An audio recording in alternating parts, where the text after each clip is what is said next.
So this video is just an extension of what we did yesterday. So instead of just naming angle pairs, we'll be using angle relationships to solve for missing sides and angles.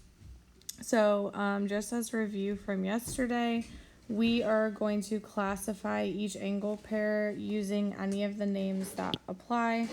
So if we look at angle 2 and 3, those angles are right here. So they would be adjacent because they are attached, they share a side. I can see that together they're making this right angle. So that's a corner, which starts with C, and so does complementary. And I think that's all that apply for 2 and 3.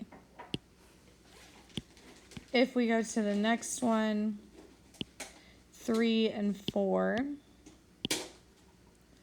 So here's 3, and then here's 4. And the first thing I'm noticing is together they are forming this straight line.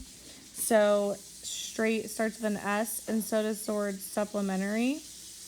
I'm also noticing that they share this side right here, which makes them adjacent. And lastly, if they're supplementary and adjacent, that means that they have to be a linear pair. On to 1 and 2. So here is angle 1, and then here's angle 2. They're not going to add up to 90. They are sharing a side, which means they're adjacent. They're not vertical. They don't form a straight line. And since they don't form a straight line, they definitely can't be a linear pair. For 3 and 5, so here's 5, here's 3.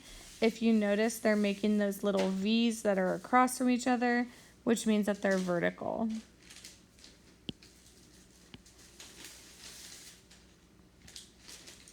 Then the next one is 4 and 5. So here's 5, and then here's 4.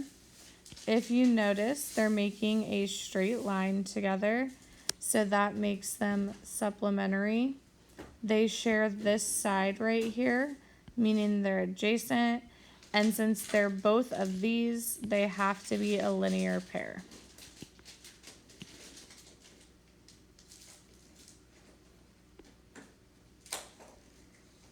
And then the last one is 1 and 5. So here's 1, and then here's 5. They do not add up to be 90. They do not form a straight line together. Since they're not making a line, they can't be a linear pair. They're not on opposite sides, so they're not vertical, but they do share this side right here, which means they're adjacent. So then you'll use these vocabulary words and what you know about them to help you solve for missing angle measurements. So the first thing you want to ask yourself is what type of angles they are. So if you look here and here, these angles are making those little V's, remember? So that means they're vertical. And we know vertical angles are congruent, meaning the same. So this has to be 107 degrees. This next one, I'm seeing that they're complementary, which means they add up to be 90. And that means I can do 90 minus 71, which is 19. So this missing part has to be 19. On this next one, these two angles here are a linear pair.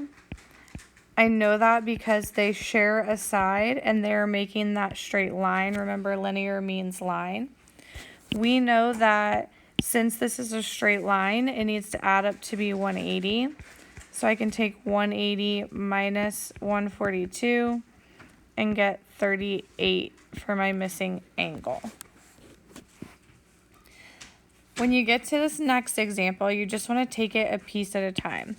So the first thing I'm noticing is right here and here I've got these little V's.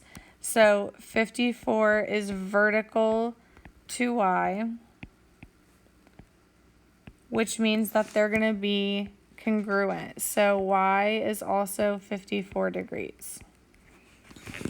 The next thing I'm noticing is that right here, X and Y make this straight line together. They're a linear pair. So that means that all together, these two have to add up to be 180 degrees. So if I take 180 minus 54, I get 126.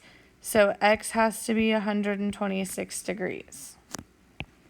And then last, again, I've got these vertical angles here. So W has to be the exact same as X. So it's also 126.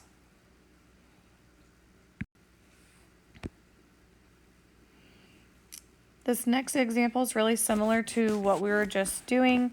So the first thing that I'm seeing is that right here, X and 127 create this straight line.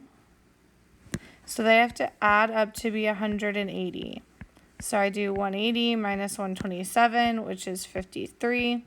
So X has to be 53 degrees. The next thing I see is that X is vertical to Y, and we know that those have to be the exact same. So Y is going to be 53 degrees. Then to find W,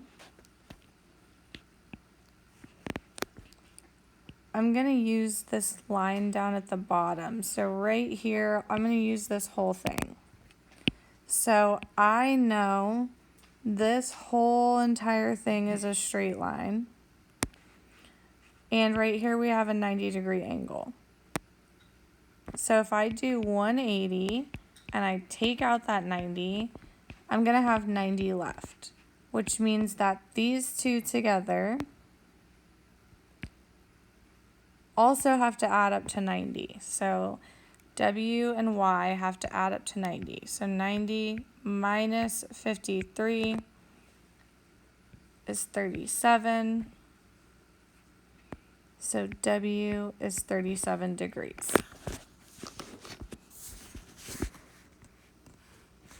Then over here to start, I'm going to start with these vertical angles. It's just the first thing I saw. So I know that this would be 34. Next, I'm seeing that we have a right angle here. So that needs to be 90. Since this little piece here is 34, I can subtract that out, which is 56. So W is going to be 56 degrees. Next, down here, I've got this straight line, and it's formed by these two angles. So these two angles have to add up to be 180. So 180 minus 34 is 146. So Z would be 146. And then up top here, I have this straight angle. And I have this half over here that's 90. So if I take 180 minus 90, I'm left with 90. So X has to be a right angle, and right angles are 90 degrees. And then this very last page just says, if angle G and angle H are supplementary angles, and the measure of angle H is 51, find the measure of angle G. So again, just using our vocab, supplementary starts with S, so does straight. So these need to add up to be 180. So we're going to do 180 minus 51, which is 129. The next one says, if 1 and 2 are vertical angles, and the measure of angle 1 equals 128, find the measure of angle 2. So vertical angles we know are congruent. So if angle 1 is 128, so is angle 2. Then last one, if angle J and K are complementary angles, so complementary starts with the C, so does corner, which means 90 degrees. And so measure of angle K is 73. Find the measure of J. So 90 minus 73 is 27.